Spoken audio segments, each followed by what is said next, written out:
Assalamualaikum warahmatullahi wabarakatuh. Waalaikumsalam warahmatullahi wabarakatuh. Ustadz, ada hadis mengatakan wanita yang ikhlas di poligami balasannya surga jika sabar. Tuh, apa saya bilang?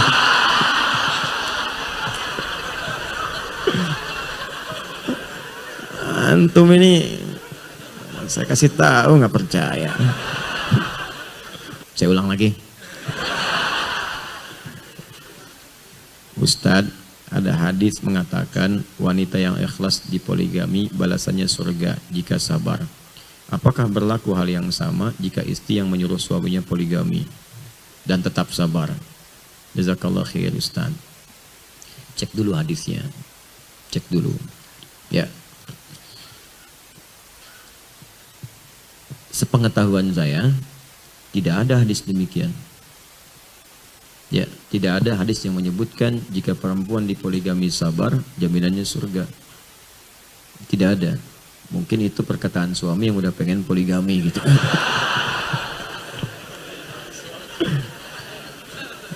Ya. Saya belum pernah menemukan. Allahu a'lam kalau yang lain, mungkin keterbatasan ilmu saya. Silahkan ditanyakan kepada ustadz lain yang mungkin tahu. Tapi sih menurut saya nggak akan tahu itu.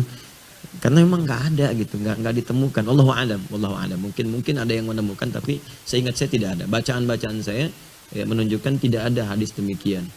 Ya, kalau hadis-hadis lain yang mungkin bisa ditafsirkan tafsiran lebih luas itu banyak. Misal di At-Tirmidzi ada hadis yang disahihkan juga oleh Syekh Al-Albani ya dalam silsilah hadisnya yang sahih, yang shagirnya nomor hadis 660. Bunyinya begini. Qala sallallahu alaihi wasallam, "Idza shallatil mar'atu sholataha wa shamat shamaha wa hafizat farjaha wa ata'at zawjaha, qila laha yaumal qiyamati udkhulil jannata min haitsu syi'ti." Jika ada seorang istri menunaikan salat fardu saja selama hidupnya, enggak pernah salat sunnah, fardu aja. Kemudian puasanya fardu juga, Ramadan aja, yang lain tidak. Tapi dia sanggup menjaga kehormatan dirinya, hafizat farja, enggak selingkuh, macam-macam, ya. Wa ata'at zaujaha, dan menaati suaminya ketika dia meminta yang baik-baik, yang dibenarkan oleh Allah. Itu. Ini diantara tafsir di Quran surah ke-4 An-Nisa ayat 34. Yang paling kiri sebelah atas di mushaf. Saya langsung masuk ke bagian perempuannya. Fassalihatu, pertengahan ayatnya, qanitatun hafizatun lil ghaibi bima hafizallah.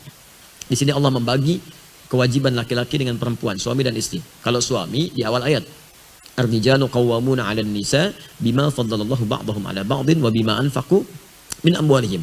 Kewajiban suami kata Allah menjadi pemimpin di rumah tangganya, arahkan istri dengan baik.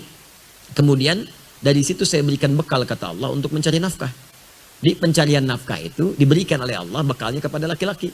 Punya kemampuan. Jadi kalau keluar, nafkah datang. Nafkah itu harta yang didapatkan nanti untuk bisa diberikan cukup untuk keluarga. Di apa yang dibawa itu akan cukup untuk keluarga. Ya, beda dengan perempuan sendiri mencari pekerjaan, bukan disebut nafkah. Makanya ketika dapat sesuatu hanya cukup untuk dirinya. Walaupun dibagi, ya kemungkinan akan ada persoalan di rumah tangganya. Tapi nafkah tidak. Kemudian sifat kepemimpinan ada di laki-laki.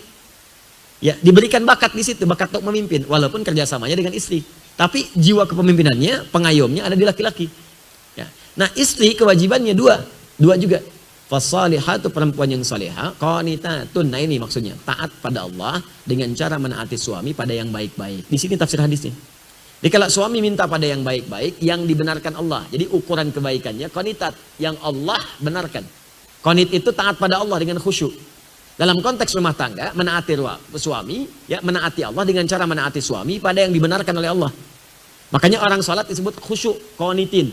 Quran surah kedua ayat 238. Tadi, hafidhu ala salawati wa salatil wusta wa qumu lillahi qanitin. Dirikan salat dengan khusyuk, dengan taat kepada Allah, khusyuk. Di rumah tangga, istri yang taat disebut qanitat. Taat kepada Allah dengan cara menaati suami pada hal yang dibenarkan oleh Allah. Misal, suami bilang begini, "Ma, berhijab ya." "Siap ayah." "Ma, ikut ta'lim ya." "Siap." "Tahajud malam yuk." "Insya Allah." Nah, kalau ada yang begitu taat benar yang dibenarkan oleh Allah Subhanahu wa taala, maka qilalah yaumal qiyamati, akan dikatakan pada perempuan yang seperti ini, sepanjang dia tidak bermaksiat besar kepada Allah, ya dia beriman, menaati suami, bekerja dengan baik dan dia salehah. Qilalah yaumal qiyamah, dikatakan pada yang di hari kiamat, udkhulil jannata min haitsu syi'ti. Langsung aja masuk surga dari pintu manapun yang kamu inginkan. Ada yang pengen masuk Ar-Rayyan puasa dulu. Ada yang pengen masuk pintu tahajud dulu. Ada yang masuk pintu sedekah dulu. Tapi perempuan ini langsung aja masuk, pilih aja dari pintu mana aja. Ya. Nah sekarang, apa korelasi dengan poligami? Ya, kalau poligami itu memenuhi syaratnya, ketentuannya yang dibenarkan oleh Allah. Ingat, dibenarkan oleh Allah. Karena semua ibadah ada rukun dan syarat. Jangankan poligami, monogami pun ada rukun dan syarat. Ya, ta'tarihil ahkamul khamsah. Kalau syaratnya terpenuhi, nikah. Jangan ditunda-tunda. Ya ma'syaras syabab, para pemuda. Ya, man istata'a minkumul ba'ata falyatazawwaj. Kalau sudah siap punya kemampuan. Kemampuan materi ada. Kemampuan akhlak ada. Akhlak mesti ada. Kalaupun kaya, tapi dengan menikah bisa menyakiti pasangan, haram hukumnya. Jadi haram. Yang halal jadi haram, ingat tuh. Di fikih itu unik pokoknya. Yang halal bisa jadi haram. Yang haram bisa jadi halal. Babi itu haram. Dalam kondisi tertentu, halal sementara. Harus ditambahkan kalimat sementaranya, ya, supaya tidak dianggap seterusnya. Ya, halal sementara sampai menemukan makanan ini lagi yang halal. Ya, jadi kalau Anda sedang ke hutan, misalnya nggak ketemu tuh yang halal-halal, ya, tiba-tiba mau nyari, ada yang ngorok lagi, gitu kan? Ternyata dilihat hewan. Kalau nggak makan bisa meninggal. Makanya dia disembelih dulu, diambil dagingnya, ya, kemudian dimasak, dan baru kemudian dimakan. Dimakan pun bukan untuk dinikmati, diambil pun bukan untuk mengenyangkan, sekedar menutup lapar. Jadi ingat, bukan dinikmati, dibakar, sekecap, enak juga ya, bukan begitu. Enggak. Dia hanya untuk menghilangkan lapar aja, sambil gitu cari lagi yang halal. Nah sama dalam pernikahan pun, jangankan yang poligami, saya mulai dengan monogami pun, kalau Anda menikah dengan satu perempuan pun, kemudian dengan itu berpotensi bisa menyakiti, itu tidak boleh, haram hukumnya. Sampai Anda merubah lu jadi baik. Setelah baik, baru kemudian menikah. Saat mau menikah pun, itu orang baik pun diingatkan oleh Allah. Orang baik yang lembut pun diingatkan. Turun Quran surah keempat, ya teman-teman sekalian, di ayat 19. Ya ayyuhalladzina amanu la yahillu lakum an tarithun nisaa karha. Hai para suami-suami yang beriman, jangan wariskan sifat buruk yang kamu mungkin pernah lakukan sebelum menikah pada istrimu setelah engkau menikah. Ya, suka marah, perbaiki dulu. Jangan sampai marah dibawa ke rumah tangga pada yang tidak tepat. Kalau ada memang yang harus dimarahi, tempatkan pada tempatnya. Tapi jangan bawa warisan dari sebelum menikah yang kasar pada pernikahan. Itu untuk monogami pun ada persyaratan, apalagi poligami. Jadi poligami pun nanti ada persyaratan-persyaratan lain lagi. Ketentuannya tidak sama dengan yang monogami. Ada keadilan bukan keadilan biasa. Adil dalam memberikan perhatian. Ada tuntutan untuk menjadikan Anda berpoligami. Ya misal apa tuntutannya? Nah, ada tuntutan terkait dengan fisikal, ya misal ada penyakit tertentu, ya belum ada keturunan, atau tuntutan dalam sosial, ada pekerjaan yang berat dalam yang dikerjakan, merawat banyak anak yatim. Kalau sendirian tidak terawat misalnya, Anda bisa diskusi. Itu pun kemudian ngobrol dulu. Tadi zauj, pasangan ngobrol, jangan sembunyi-sembunyi. Nikah dong, yang gentle, bicara. Pada istri bicara, ngobrol, ajak bicara. Rumah tangga itu kan supaya tenang. Anda sembunyi-sembunyi artinya nggak tenang. Dan biasanya yang sembunyi-sembunyi itu cenderung gelisah. Kalau gelisah nanti mengumpulkan dosa. Papa kemana? Mau meeting dulu mah? Meeting. Ya, ada pertemuan-pertemuan. Ya kenapa kemudian jadi diabstrakkan? Kalau ada hasrat untuk poligami, cerita, diskusi. Apa alasannya, ngobrol. Terus bahas bareng-bareng fikihnya. Istri membahas, suami bahas. Ngobrol, ajak bareng. Mah, ini keutamaannya mah. Pekerjaan papa sedang begini. Bagaimana menurut mama? Ya, dengan bahasa yang halus. Mah, anak yatim kita makin banyak ya mah. Iya Pak, alhamdulillah. Mama kira-kira bagaimana kita nanti di surga kalau kita diperkenankan? Insya Allah Pak, mudah-mudahan bertetangga dengan Rasulullah. Iya mah, ini makin banyak mah, terawat nggak sendiri? Mama juga udah merasa capek sih Pak, sendiri ini nggak sanggup nih. Iya mah, kalau ada temannya mungkin akan lebih ringan gitu. Maksudnya Pak, ya yuk kita buka fikihnya. Lihat, ini mah ternyata ada di Quran nih. An-Nisa ayat 3.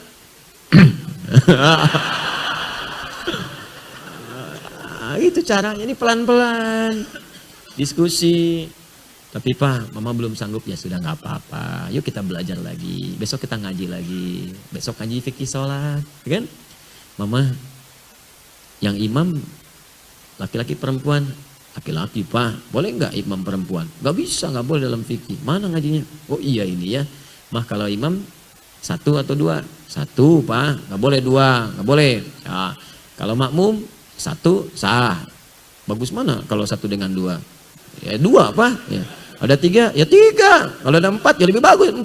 Ya, mama udah paham rupanya pikir sholat. Udah pelan-pelan.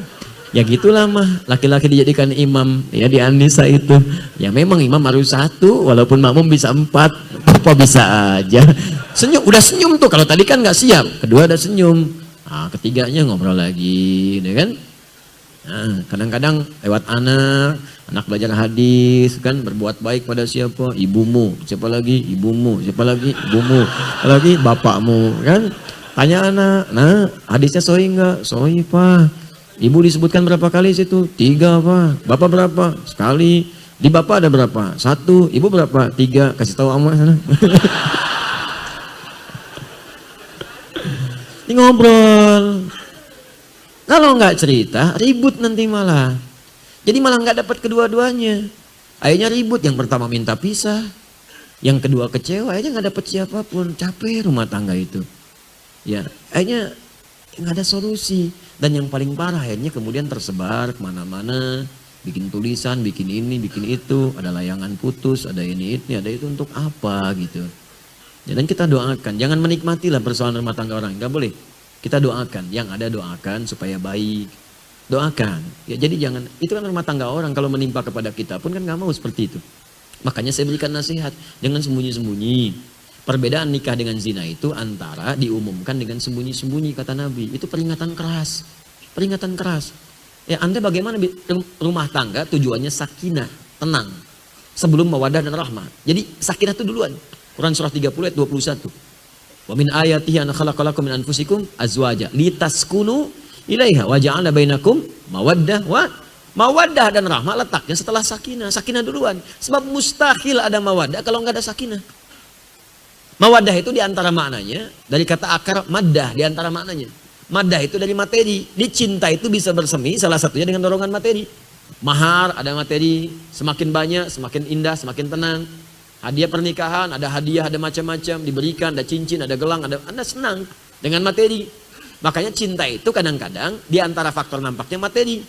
Ya gantengnya, kumisnya, tegaknya, dompetnya, kan? Ya, itu begitu. Tampilan materi. Tapi kalaupun kaya, tapi nggak ada ketenangan, gelisah, nggak enak. Sakinah itu tenang. Coba deh ibu pilih di belakang. Ibu kaya tapi gelisah atau miskin tapi tenang. Pilih mana? Ulah milih nukatilu tuh ayah. Kaya tapi gelisah atau miskin tapi tenang. Pasti cari yang tenang. Makanya sakinah duluan. Nah ini bagaimana Anda bisa berpoligami dengan tenang kalau nggak cerita. Sembunyi-sembunyi kan nggak tenang. Nggak enak gitu. Bicara aja, ngobrol apa adanya. Diskusi sampaikan. Dari situ akan cari kemudian jalan solusi yang terbaik. Dan insya Allah kalau begitu Allah akan berikan taufik. Kalau berpoligami kemudian jadi tenang. Dan nggak akan peduli dengan orang. Orang mau bilang apa. Ya. Orang usil itu tanda tak sanggup. Ya. Atau belum mampu. Ngapa? Dan nggak usah aib. Saya mengakui saya belum mampu. Ya. Nggak ada ilmu. Saya mungkin teman-teman yang sudah karena ada ilmunya. Mampu, sanggup, saya paham ilmunya. Cuman saya memang belum ada kemampuan. Karena titipan saya masih banyak. Istri saya titipan, anak saya 3 sekarang titipan juga. Saya belum bisa mendidik mereka dengan baik. Bagaimana kalau saya meninggal dan mereka dihisab? Bagi saya kalau saya dapat titipan 1 lagi istri, ada anak lagi, titipan makin nambah lagi. Saya ingin dulu rawat yang ini dengan baik. Alhamdulillah istri saya baik, gak ada masalah. Buya silahkan kalau mau, silahkan. Gak ada masalah, tapi kan saya juga berpikir. Ini kan saya dihisab di hari kiamat. Teman-teman yang lain sudah sanggup, alhamdulillah. Kita mendoakan juga mereka. Yang berpoligami kita doakan baik. Yang bermonogami kita doakan baik. Yang mau poligami kita doakan. Tapi jangan menempuh itu dengan cara yang tidak tepat. Sehingga melahirkan retak nanti dalam rumah tangganya. Jelas sampai sini?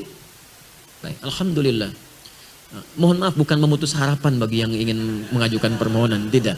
Ya, tapi mungkin satu saat, ya mungkin saja Allah berikan jalan atau yang lainnya terjadi. Wallahu a'lam. Tapi untuk saat ini saya titipan. Anak saya yang baru lahir masih 6 bulan. Kan? Dan sebagainya itu kan, itu amanah gitu. Bagaimana saya merawatnya? Saya pengen Qurannya dari saya, ajak sholat, ajak macam-macam, sehingga dihisabnya ringan. Aku titipkan Muhammad Hamilul Qurani kepadamu ya Adi Hidayat. Apa yang kau kerjakan dengannya ya Allah? Aku ajak dia ke pengajian, aku tunjukkan dia sholat, aku ajarkan dia baca Quran. Lalu anaknya dikonfrontir, benar nggak seperti itu? Jawab dia. Pertanyaannya apakah jawaban anak itu sama dengan saya? Saya harus pastikan. Karena jawaban Qurannya ku anfusakum wa ahlikum nar. Itu anak saya baru satu. Belum yang kedua, belum yang ketiga, belum istri saya. Hah? Belum saya anak dari seorang ibu, dari seorang ayah. Saya masih punya banyak tugas. Ya, karena itu ya kita berpikir untuk akhirat lah, jangan cuma dunia kita pikirkan. Dan poligami pun ketika turun untuk menjamin kemaslahatan akhirat dan untuk bisa mengangkat derajat perempuan.